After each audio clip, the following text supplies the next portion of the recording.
మహాత్ములు యాదృచ్ఛికంగా జన్మించరు. వారి కోసం సమస్త విశ్వం గాఢమైన ఆకాంక్షతో నిరీక్షించినప్పుడే వారు జన్మిస్తారు. ప్రకృతి యొక్క అద్భుత కార్యం ఇదే. ఆధ్యాత్మికత నిస్సహాయంగా కొట్టుమిట్టాడుతున్నప్పుడు స్థూల భౌతికవాదం మానవ జీవితంలోని ఆధ్యాత్మిక స్థానాన్ని దురాక్రమించుకున్న తరుణంలో, యోగశక్తి ప్రసార ప్రక్రియ మరుగున పడిపోయిన సందర్భంలో నా గురుదేవుని పవిత్రాత్మ ఉత్తరప్రదేశ్కు చెందిన ఫతేగఢ్లో సమర్థ గురు మహాత్మా శ్రీ రామచంద్రజీ దివ్య రూపంలో ఈ భూమిపై అవతరించింది. ఈ ఆధ్యాత్మిక ప్రజ్ఞాశాలి 1873 ఫిబ్రవరి 2 వసంత పంచమి నాడు అవతరించారు. వారి జీవితం ఆధ్యాత్మికతలో నూతన యుగానికి నాంది పలికింది. నిజానికి వారు ప్రకృతి సృష్టించిన అద్భుతమైన వ్యక్తి. ఆధ్యాత్మిక రంగంలో వారి కృషి సామాన్య మానవునికి అంతుపట్టనిది.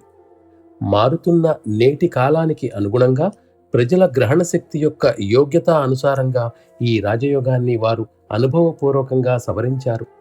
ఈ శాస్త్రంలో వారు ఆశ్చర్యకరమైన పరిశోధనలు చేసి సాధ్యమైనంత తక్కువ కాలంలో ఆ అత్యున్నత స్థితిని మానవుడు అనుభవపూర్వకంగా పొందగలిగే వీలు కల్పించారు.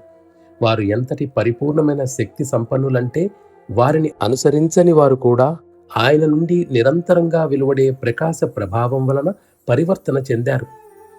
భారతదేశంలో ఇంచుమించు అన్ని కాలాల్లోనూ అత్యంత ఉన్నత స్థాయికి చెందిన మహర్షులు ఉండేవారు. వారు తమ బోధనలు, ప్రచారాల ద్వారా ప్రజలు ఉన్నతతర స్థితులను పొందటానికి తగిన మార్గదర్శకత్వాన్ని అందించారు.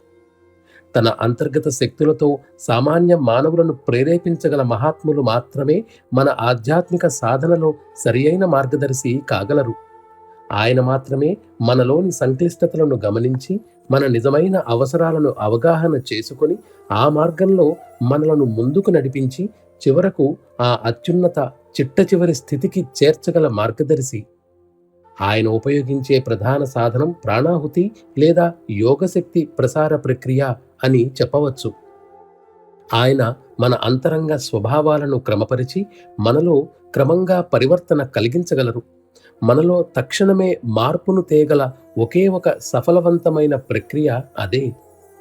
ఇప్పటి పరిస్థితులలో విషపూరితమైన వాతావరణ ప్రభావం సమస్త విశ్వాన్ని ఆవరించి ప్రతి మనస్సుపై దాడి చేసి దానిని నిరంతరం కల్లోలమైన క్రమరాహిత్య స్థితికి గురి చేసినప్పుడు అన్ని ఇంద్రియాలు అదుపు తప్పి వ్యక్తి మనస్సులో నిలకడ లోపించి అనుక్షణం ఎగిరిపోదామనే స్థితిలో ఉంటున్న తరుణంలో తన అమోఘ దివ్య శక్తులతో మనను ఆదుకొని ముందుకు నడిపించగలిగిన ఒక మహాపురుషుని అవసరం ఎంతో ఉంది.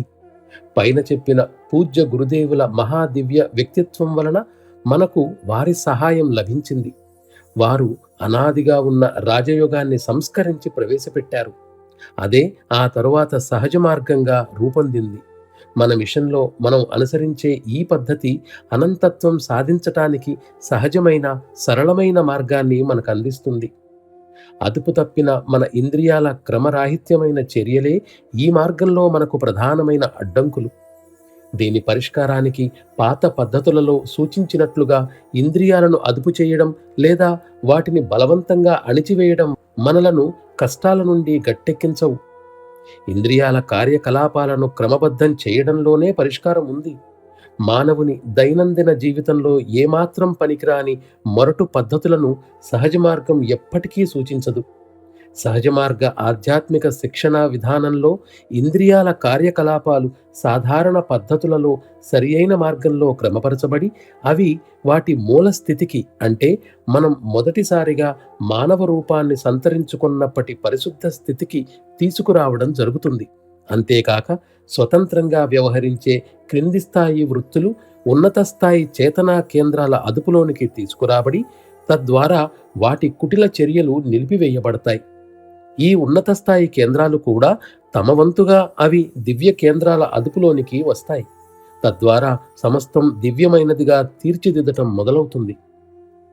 కామ, క్రోధ, లోభ, మోహ, అహంకారాలు మానవుని పంచవికారాలు. ఇవి మానవుని ఆధ్యాత్మిక మార్గంలో ముఖ్య ప్రతిబంధకాలని ప్రాచీన మత గ్రంథాలు పేర్కొనడం వాటిని తప్పుగా అర్థం చేసుకోవడం వల్లనే.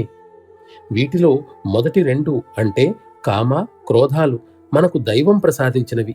తర్వాత 2 అంటే లోభ, మోహాలు మనం స్వయంగా సృష్టించుకున్నవి. దైవం ప్రసాదించిన వాటిని ఎలాగూ వదిలివేయలేం.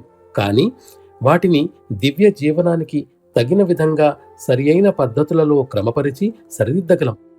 కామకేంద్రానికి బుద్ధి కేంద్రంతో సన్నిహిత సంబంధం ఉంది. కాబట్టి ఏదో విధంగా కామాన్ని రూపుమాపడం జరిగితే బుద్ధి పూర్తిగా అదృశ్యమవుతుందని నేను చెప్పక తప్పదు. క్రోధాన్ని గాని రూపుమాపితే వ్యక్తి దైవం వైపునకు గాని లేదా ప్రాపంచిక వ్యవహారాల వైపునకు గాని అడుగు ముందుకు వెయ్యలేడు. వాస్తవానికి మన కార్యకలాపాలను ఉద్రేకపరిచేది క్రోధమే. కాబట్టి అది శరీరాన్ని ధరించిన జీవికి అత్యవసరంగా పనికివచ్చే పరికరం. ఇక అహంకారం విషయానికి వద్దాం. దీని సంగతి కూడా అంతే. వ్యక్తి తనను గురించి చెప్పుకునేటప్పుడు ఆ వ్యక్తి నేను అని అంటూ సాధారణంగా తన శరీరాన్ని చూపించినా, అదే సమయంలో అతనిలో ఉన్న జీవశక్తి దానిని ఆత్మ అని లేదా మరో ఏ పేరుతో పిలిచినా సరే తెరమరుగున పనిచేస్తుందని తెలియచేస్తుంది. కాబట్టి ఏదో విధంగా వ్యక్తి తన శరీర భావం నుండి చివరకు ఆత్మభావం నుండి కూడా విడుదల అయినప్పుడు తాను ప్రగాఢంగా ఆకాంక్షిస్తూ ఉన్న స్థితికి దగ్గరవుతాడు. కాబట్టి ఇవేవీ కూడా స్వతహాగా హానికరమైనవి కావు. మనమే వాటిని తప్పుగా ప్రయోగించి దివ్యత్వం వైపు సాగే మన ప్రయాణంలో వాటిని అడ్డంకులుగా మార్చుకున్నాం. శుద్ధ స్థితిలో అవి ప్రాపంచికంగా గాని ఆధ్యాత్మికంగా గాని మన జీవిత యాత్రలో ఏదో ఒక దశలో చాలా ఎక్కువగా మనకు సహాయాన్ని అందిస్తాయి. కాబట్టి వాటిని ఖండించటం గాని అణిచివేయడం గాని మన పని కాదు. కానీ అవి సక్రమంగా పనిచేసేటట్లు వాటిని శుద్ధపరిచి సరిదిద్దుకోవటం మన కర్తవ్యం. మానవుని అస్తిత్వంలోని ఈ మార్పులన్నింటినీ సహజ మార్గంలో అత్యంత సహజమైన పద్ధతిలో ప్రాణాహుతి ద్వారా తీసుకుని రావడం జరుగుతుంది. ఈ విధానంలో మనస్సును క్రమపరిచే బాధ్యత నిజానికి గురుదేవులదే కాని అభ్యాసిది కాదు. వ్యక్తి మనస్సు విశ్వ మనస్సు స్థితికి ఎదిగినప్పుడు అది తన స్వంత స్వరూపాన్ని పొంది వ్యక్తికి తగిన మార్గదర్శకత్వాన్ని అందిస్తుంది. మానవుడు 2 ధృవాలు గల జీవి. దాని ఒక కొన మూలానికి దగ్గరగా ఉంటుంది, మరొక కొన ప్రపంచం వైపుకు ఉంటుంది. ఏదో విధంగా వ్యక్తిగతమైన మనస్సు విశ్వ మనస్సు వైపు మరలితే అది దాని స్వస్వరూపంతో దర్శనమిస్తుంది. ఈ సృష్టికి మూల కారణమైన ప్రకృతి శక్తుల చలనానికి కారణభూతమైన క్షోభ యొక్క స్థితి ప్రతిరూపమే మానవ మనస్సు. ఈ చర్య సవ్యగతిలో మొదలైంది. కాబట్టి ప్రకృతిలోని ప్రతి వస్తువు గోళాకారంలో ఉన్నట్లు మనం గమనిస్తాం. ఈ విధంగా వ్యక్తి మనస్సు ఆ దివ్య మనస్సులోని అంతర్భాగమే. కాబట్టి ఏదో విధంగా అధోముఖ కార్యకలాపాల నుండి దాని దృష్టిని మూలం వైపుకు త్రిప్పగలిగితే అప్పుడది పరమ ప్రశాంతంగా తయారవుతుంది.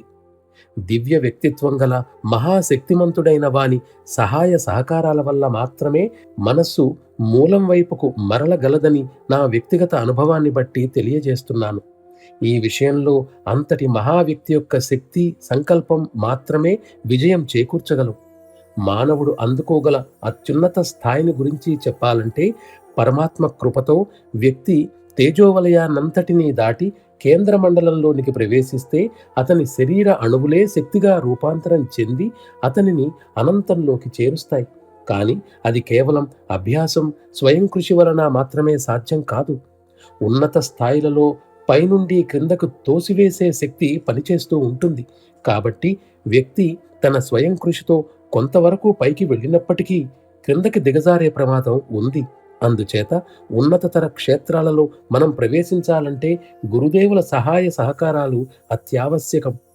సూక్ష్మంగా సహజ మార్గం ఈ ప్రపంచానికి అందించే సందేశం ఇదే. ఈ విధానాన్ని మీరందరూ ప్రయత్నించి వ్యక్తిగత అనుభవాన్ని పొందాలని మీకందరికీ సుస్వాగతం.